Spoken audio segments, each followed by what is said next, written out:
আসসালামু আলাইকুম রহমতুল্লাহি ওয়া বারাকাতুহু।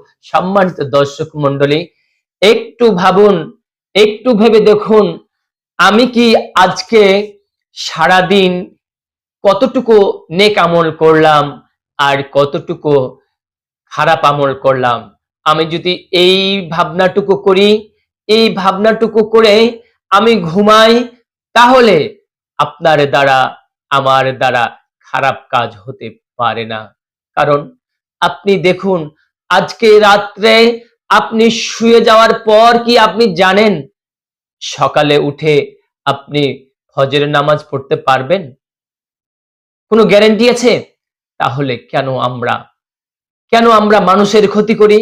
কেন মানুষকে শত্রু ভাবি? কেন মানুষের ক্ষতি করি? কেন মানুষের উপর অত্যাচার, অবিচার, লুণ্ঠন, চাঁদাবাজি, দুর্নীতি কেন করি? আমি কি ভেবে দেখেছি? আজকে রাত্রে এসার পর, ঘুমানোর পর আমার মৃত্যুটা হয়ে গেছে। মাইকে আজান দিয়ে বলতেছে, মাইকে আওয়াজ করে বলতেছে, অমুক বাড়িওয়ালা নেই, অমুক বাড়িওয়ালা নেই। তাহলে আপনার জমি জমা, টাকা পয়সা, সম্পদ, কি লাভ? আপনি কার জন্যে এই মানুষের হক নষ্ট করে, চাঁদাবাজি করে আপনি টাকা নিয়ে চলে আসছেন? ওই যে লোকটার চাঁদা তুলে নিয়ে আসছেন, যেই লোকটার অন্যায়ভাবে টাকাগুলোর এই হাতের মুঠোয় জোর করে নিয়ে আসছেন, আপনার কতটুকু লাভ?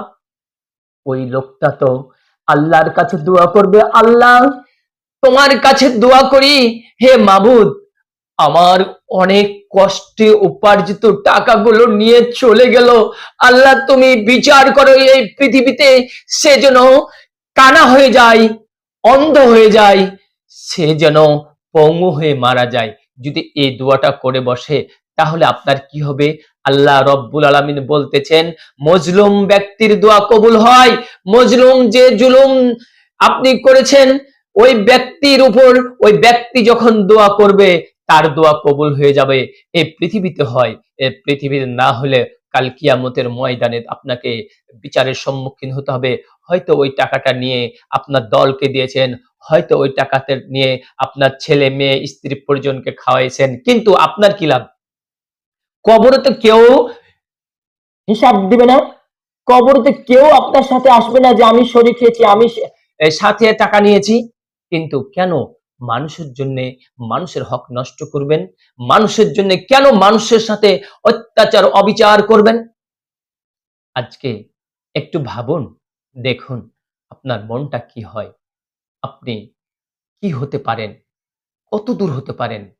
আপনার শেষ ঠিকানা ৩.৫ হাত মাটি, এর চেয়ে কিছুই পাবেন না। মানুষ বলবে কি জানেন? ওই লোকটা চাঁদাবাজি করত, ওই লোকটা মানুষের হক নষ্ট করে মানুষের সাথে নির্বিচার, অত্যাচার, অবিচার করত। কবরের সামনে যেয়ে বলতে পারে, জানাজাতে যেয়ে বলতে পারে ওই লোকটার ব্যবহার এই ছিল।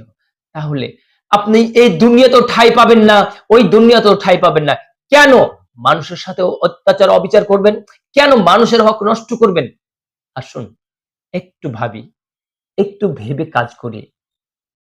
কি আপনার সংসার চলবে না মনে করছেন? চলবে। আপনার বাড়ি গাড়ি হবে না? হবে। সৎ পথে উপার্জন করুন, সত্য কথা বলুন, নির্ভয় চলুন।